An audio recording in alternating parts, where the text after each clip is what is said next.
Hey, so different sort of video from me today. This past week, there were some big changes announced for all of the Meta platforms. That includes Facebook, Instagram, and Threads. And I think that these changes have the potential to have a really big negative impact, not only on the creator economy, but honestly our society at large. So I thought I would make a short video to talk to you about my thoughts about it and let you in on what's been happening in case you've been seeing some rumblings online and are wondering what is all this about? So on Tuesday, January 7th, Mark Zuckerberg, the founder of Meta and also the majority shareholder in Meta, released a video and a series of threads outlining some changes that are coming to the three platforms, Facebook, Instagram, and Threads. When I first recorded this video, I read them all out, but I'm just going to put them on screen now so you can pause and read them yourself if you want. There are three key themes, though, that I wanted to highlight. First, fact-checking is being removed. Previously, Meta had contracted a third-party fact-checking network to do this service. Basically, it would provide tags on posts to indicate whether something was misinformation. That's being replaced with community notes, which is a similar system to what Elon Musk implemented on Twitter/X. It's kind of a crowdsourced fact-checking,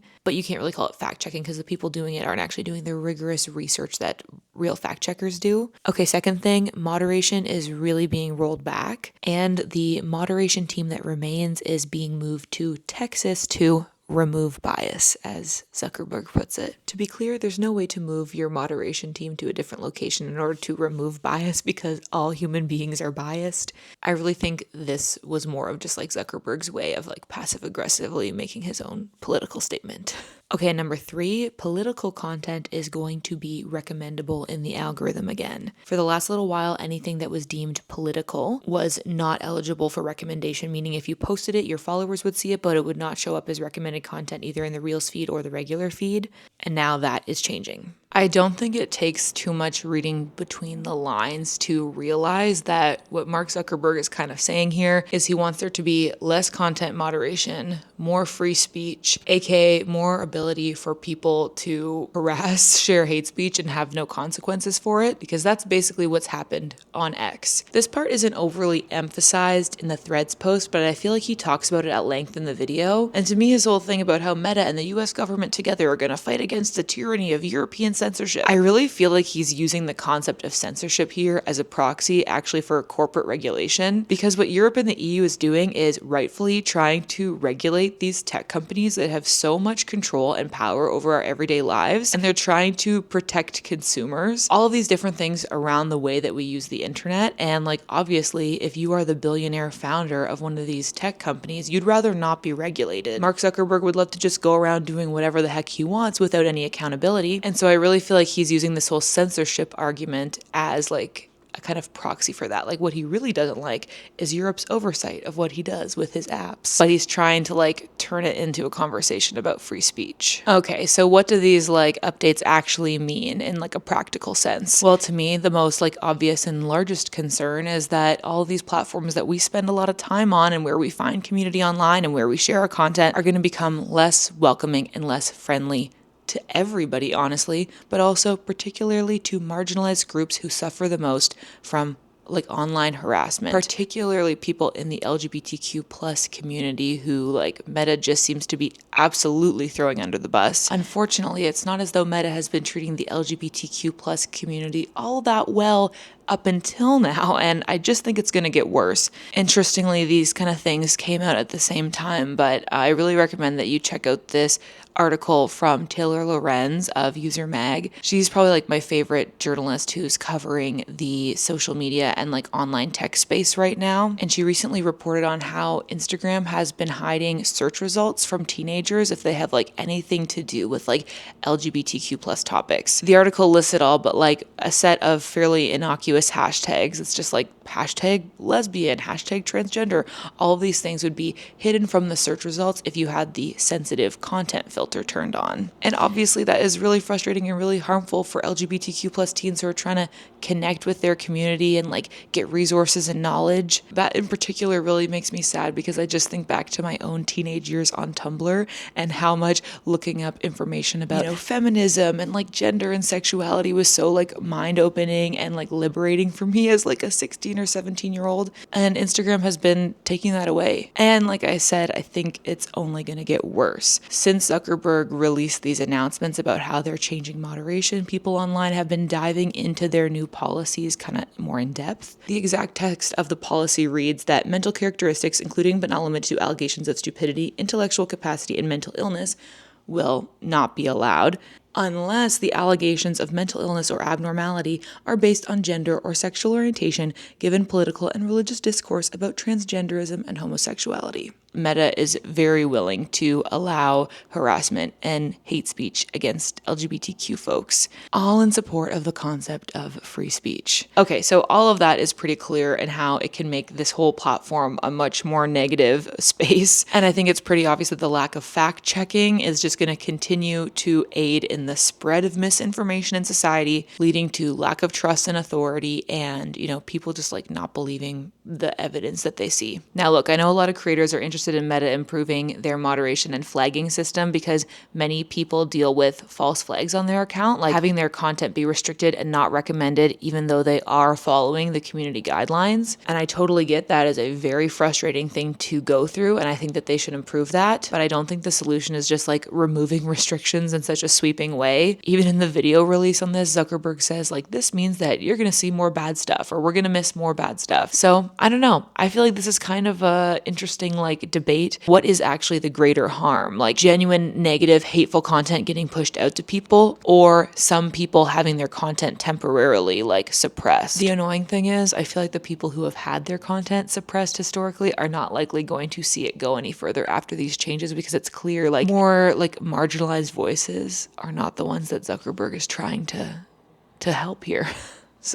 But another piece of the puzzle that I did want to talk about, because I think it's like quite relevant to you and I, is what I see the potential impacts on the creator economy being. After talking about the very serious and heavy implications on like, society and harassment, this feels a little bit surface level, but I still think it's like important to mention. Because we have X/Twitter as an example of what happens when you just remove moderation and let hate speech run rampant, I think we already have a hint as to what might happen with brands and advertisers and like the state of sponsorships on this platform. What it comes down to is many brands and advertisers aren't really fond of the idea of their ads, for their toothpaste showing up in a feed amidst like, racial slurs and like Nazi rhetoric. And so because of this, we saw many advertisers leave Twitter after Elon Musk removed all moderation. Basically, Twitter is not a brand safe platform. So there's a lot of advertisers that are not advertising on that platform anymore, and many that I would imagine would not want to sponsor creators there for the same reason. So from the creator perspective, I feel like if all these changes go through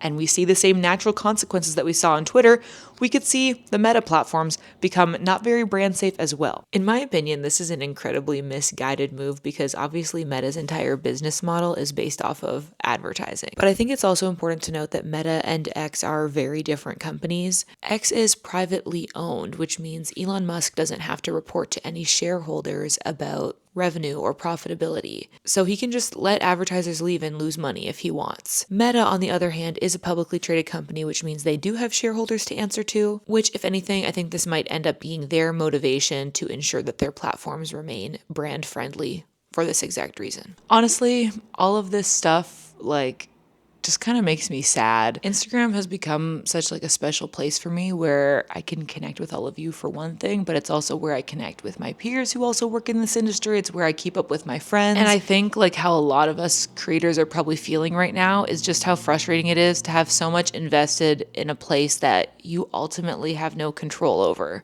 I know there's a lot of people using this as an opportunity to remind you to like start an email list or maybe like start a YouTube channel, though YouTube is also a place that we don't really have control over, but as of yet they haven't like aligned themselves with Trump, but I guess we'll see. I saw somebody post a thread that was something like, by process of elimination, it turns out that YouTube is the most woke platform. But yeah, I don't know. I don't know what the solution is. I wish that I had a more elegant conclusion to this video, but what I can say is like, I do believe that moderation is important. I believe that fact checking is important.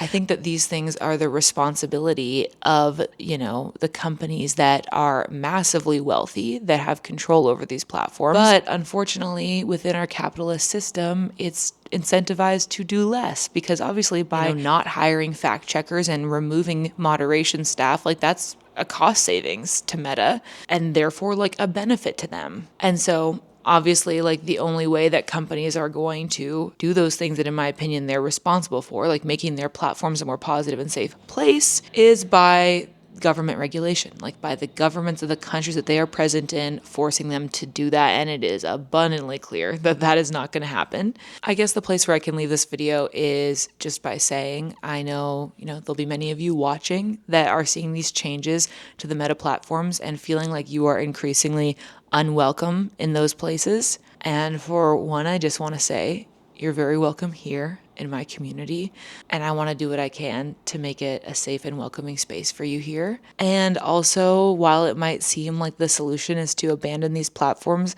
I also kind of want to encourage you to not do that. Obviously, for the sake of your own mental health, you do what you got to do, but I would be really sad to see a lot of the more reasonable, progressive voices abandon Instagram and Threads and stuff because of these changes, because I feel like we still need you there. We still need to hear from you, because I think if we all just kind of mass abandon them, it'll make it even more like Twitter more quickly.